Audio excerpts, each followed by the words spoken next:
മത്തം വെച്ചിട്ട് നല്ല ടേസ്റ്റി ആയിട്ടുള്ള ജ്യൂസ് തയ്യാറാക്കിയാലോ. ഈ ചൂട് സമയത്ത് ഇതുപോലെ ഒരു ഗ്ലാസ് ജ്യൂസ് കുടിക്കുന്നതിന് നല്ല ഒരു എനർജി കിട്ടും. ട്രൈ ചെയ്ത് നോക്കൂ. മത്തങ്ങ വെച്ചിട്ടാണ് ഈ ജ്യൂസ് തയ്യാറാക്കുന്നത് പറയത്തേ ഇല്ല, നല്ല ടേസ്റ്റാണ്. വീഡിയോ ഇഷ്ടമായി സബ്സ്ക്രൈബ് ചെയ്തൊന്ന് സപ്പോർട്ട് ചെയ്യണേ. ജ്യൂസ് തയ്യാറാക്കാൻ വേണ്ടിയിട്ട് 1/2 ലിറ്റർ തണുത്ത പാല്, പിന്നെ ഒരു ചെറിയ പീസ് മത്തങ്ങ, നല്ല പഴുത്ത മത്തങ്ങ നോക്കി വേണം എടുക്കാൻ. മധുരത്തിന് വേണ്ടിയിട്ട് 4 ടേബിൾ സ്പൂൺ പഞ്ചസാര, 2 ഏലക്ക, 2 ടേബിൾ സ്പൂൺ കണ്ടൻസ്ഡ് മിൽക്ക്. ആദ്യം നമുക്ക് ഈ മത്തങ്ങയുടെ തൊലിയൊക്കെ മാറ്റി ചെറിയ പീസുകളായിട്ട് കട്ട് ചെയ്തൊരു പാത്രത്തിലേക്ക് ഇട്ട് കൊടുക്കാം.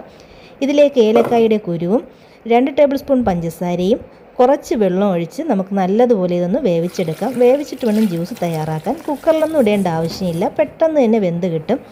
ഞാനിവിടെ ഈ വെള്ളത്തോട് കൂടിയിട്ട് തന്നെയാണ് ജ്യൂസ് തയ്യാറാക്കുന്നത്. മധുരമൊക്കെ ഓരോരുത്തരുടെ ഇഷ്ടത്തിന് ചേർത്ത് കൊടുക്കാം. നല്ലതുപോലെ തണുത്തതിന് ശേഷം ഒരു മിക്സിയുടെ ജാറിലേക്ക് ഒഴിച്ചു കൊടുക്കാം. ഇതിലേക്ക് ബാക്കിയുള്ള പഞ്ചസാരയും കണ്ടൻസ്ഡ് മിൽക്കും തണുത്ത പാലും കൂടി ഒഴിച്ച് നല്ലതുപോലെ ഒന്ന് അടിച്ചെടുക്കുക. തണുപ്പോടുകൂടി കുടിക്കുക. Juice ready.